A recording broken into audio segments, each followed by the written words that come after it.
السلام علیکم ورحمۃ اللہ وبرکاتہ نحمدہ صلی اللہ رسولہ الکریم اما بعد۔ کیا میں اہل حدیث ہوں؟ یا بہت سے لوگ میری ویڈیوز پر کمنٹ کرتے ہیں کہ آپ اہل حدیث ہیں میری ویڈیوز کو دیکھ کر کے۔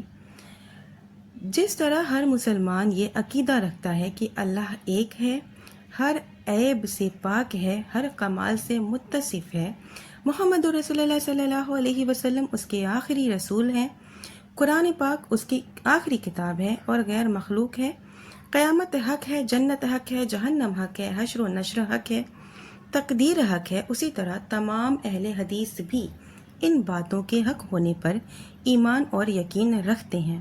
کتاب سماویہ، انبیاء سابقین اور فرشتوں پر ہمارا ایمان ہے، ادلہ اربع اور ہم بھی حجت شرعی مانتے ہیں۔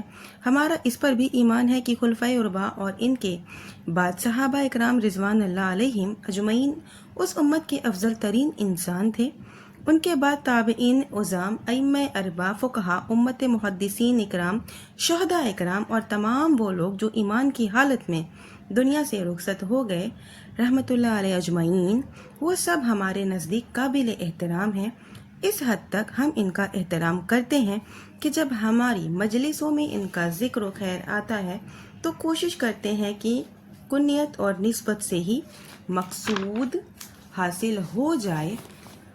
اگر نام لینا ہی پڑا تو ہم انتہائی ادب اور عظمت کے ساتھ ان کا نام لیتے ہیں اور قرآن پاک کی ہدایت کے مطابق ہم دعا کرتے ہیں۔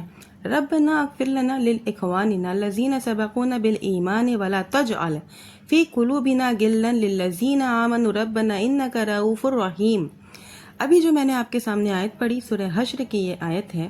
ہمارا یہ بھی عقیدہ ہے کہ مجتہد کا اجتہاد اگر صحیح ہو تو اس کو دورہ اجر ملے گا، اور اگر خطا ہوئی تو بھی ایک اجر سے محروم نہیں ہوگا۔ اس لیے تمام مجتہدین امت اپنی اپنی نیتوں کے مطابق بہرحال معجور ہوں گے، ان کا اجتہاد صحیح ہو یا غلط۔ نبی کریم صلی اللہ علیہ وسلم نے فرمایا، صحیح بخاری کی حدیث ہے، اذا حکم حاکم فاجتہد ثم اصاب فلہ اجران، اذا حکم حاکم فاجتہد ثم اخطأ فلہ اجر۔ ہم اس جرم کے بھی مرتکب نہیں ہیں کہ ایک امام کو مانیں اور 3 کو بلا وجہ چھوڑ دیں۔ ہم تو چاروں ائمہ کو اور ان کے علاوہ جتنے بھی ائمہ دین، فقہا، امت اور محدثین اعظام ہیں، سب کو ایک نگاہ سے دیکھتے ہیں اور سب کا یکساں احترام کرتے ہیں۔ لیکن یہ کتنی ہی عجیب بات ہے کہ جو چاروں ائمہ اور تمام علماء امت کا احترام کریں اور سب کو یکساں تسلیم کریں، وہی معتوب اور مطعون، اور جو ایک کو مانیں اور باقی سب کو چھوڑ دیں وہ ممدوح، قابل تعریف اور پکے مسلمان۔ بھائی اور بہنوں، ہم بھی تو یہ پوچھ سکتے ہیں کہ آخر باقی ائمہ دین نے کیا گناہ کیا تھا کہ آپ نے ایک کو پکڑ کر باقی کو چھوڑا؟ اگر آپ یہ کہیں کہ ہم بھی سب کو مانتے ہیں تو ہم کہیں گے ایک امام نماز میں امام کے پیچھے سورہ فاتحہ پڑھنے کو منع کرتے ہیں، اور 3 امام کہتے ہیں کہ جب تک سورہ فاتحہ نہیں پڑھیں گے اس وقت نماز ہی نہیں ہوگی۔ بتائیے، سب کو مانتے ہیں تو یہ تضاد کیسے دور کریں گے؟ ایک انہی سینکڑوں مثالیں ایسی دی جاتی ہیں۔ اسی لیے ہم کہتے ہیں کہ ائمہ اکرام سب کے سب قابل احترام ہیں۔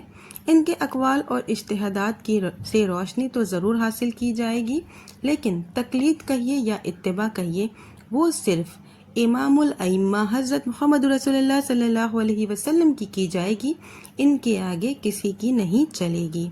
اگر آپ کہیں کہ قرآن اور حدیث کا سمجھنا سب کے بس کی بات نہیں ہے، اس لیے کہ امام کی تقلید لازم ہے، تو ہم کہیں گے کہ حضرت اللہ تعالیٰ تو قرآن پاک میں کہتا ہے کہ ہم نے قرآن کو آسان بنایا تاکہ نصیحت حاصل کرنے والے نصیحت حاصل کریں، اور قرآن پاک میں بار بار اللہ تعالیٰ نے اس کا اعادہ کیا ہے، ارشاد کیا سورہ قمر میں، وَلَقَدْ يَسَّرْنَا الْقُرْآنَ الذِّكْرَ فَهَلْ مِن مُدَّكِّرٍ۔ غور فرمائیے، قرآن بار بار کہہ رہا ہے کہ اللہ کا یہ کلام آسان ہے اور آپ کہیں کہ مشکل ہے۔ ہماری سمجھ سے بلاتر ہے، یہ کیسی عجیب اور خلافت واقعہ بات ہے۔ میری پیاری سوشل میڈیا فیملی، اتنی آسانی سے آپ نے کہہ دیا قرآن اور حدیث کا سمجھنا ہمارے بس سے باہر ہے۔ اب میں آپ سے پوچھتی ہوں، کیا ہدایہ اور شرع واقعہ یا مغنی اور مذہب کا سمجھنا آپ کے لیے آسان ہے؟ آپ مانیں یا نہ مانیں، میں پوری عزم اور یقین کے ساتھ یہ کہہ سکتی ہوں کہ قرآن اور حدیث کے مقابلے میں یہ کتابیں 2 گنا نہیں کئی گنا مشکل ہیں۔ قرآن اور حدیث کا ترجمہ آپ سمجھ سکتی ہیں، لیکن ان کتابوں کا ترجمہ سمجھانے پر بھی آپ نہیں سمجھ پائیں گے۔ تو اب آپ ہی یہ فیصلہ کر کے مجھے بتائیے کہ آپ کے لیے آسان کیا ہے، قرآن اور حدیث کو پڑھ کر سمجھنا یا ان کتابوں کو جن کے لیے آپ کئی ایسے لوگوں پر بھروسہ کرتے ہیں جو بالکل آپ کا وقت ضائع کرتے ہیں۔ تو میرا جو مقصد تھا آپ کو سمجھانے کا وہ صرف یہی تھا کہ میں اہل حدیث ہوں اور میں کس ٹاپک پر بات کرتی ہوں، کیا چیز آپ کو سمجھانے کی کوشش کر رہی تھی، آپ کو ویڈیو میں ڈیٹیل میں سمجھ میں آ گئی ہوگی۔ میرا ماننا یہ ہے کہ سلفیت کو سمجھنے کے لیے یا کسی بھی چیز کو ماننے کے لیے پڑھنا بہت ضروری ہے، اسٹڈی کرنا، مطالعہ کرنا بہت ضروری ہے۔ آپ پہلے پڑھیں صحیح اور غلط کا، اس کے بعد فیصلہ کریں کہ صحیح کیا ہے اور غلط کیا ہے۔ قرآن اور حدیث ان دونوں ہی کو سمجھ کر پڑھیں، اللہ تعالیٰ آپ کے لیے آسانی کرے گا۔ ویڈیو میں زیادہ لمبی نہیں کروں گی، انشاءاللہ میں اسی ٹاپک پر ڈیٹیلز میں لانگ ویڈیو سیٹرڈے کے دن اپلوڈ کروں گی۔ آخر میں اللہ تعالیٰ سے دعا کرتی ہوں کہ اللہ تعالیٰ ہم تمام مسلمانوں کو قرآن و سنت کو سمجھنے پر کی اور اس پر چلنے کی توفیق دے، آمین۔ وآخر دعوانا ان الحمد للہ رب العالمین۔